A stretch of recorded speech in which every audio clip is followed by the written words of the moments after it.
Hello, good morning. Welcome to Software Designs. Today, we want to teach you how to use the shadow tool.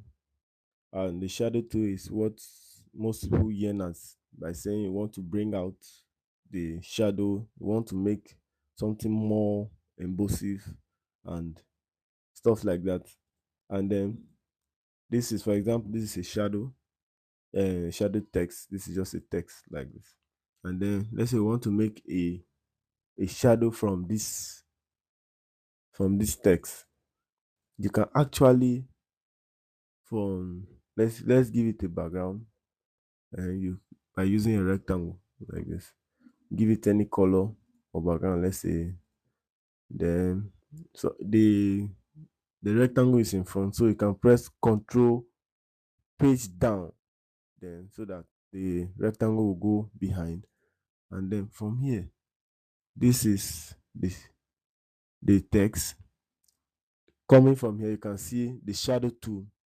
And this shadow tool here, you click on it, you come to your text, click and hold, and you drag it a bit by bit like this, then to any position you want. As you can see, it has a default, the shadow has a default color of black, and then you adjust it to how you see.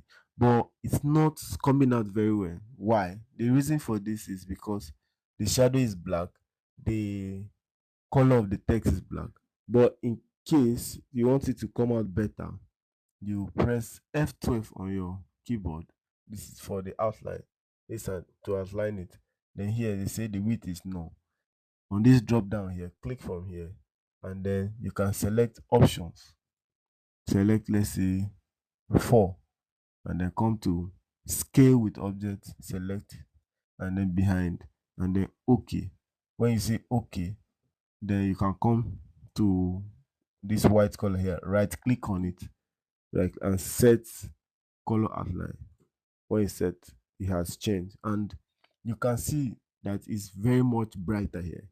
You can see it more clearly, and it shows better.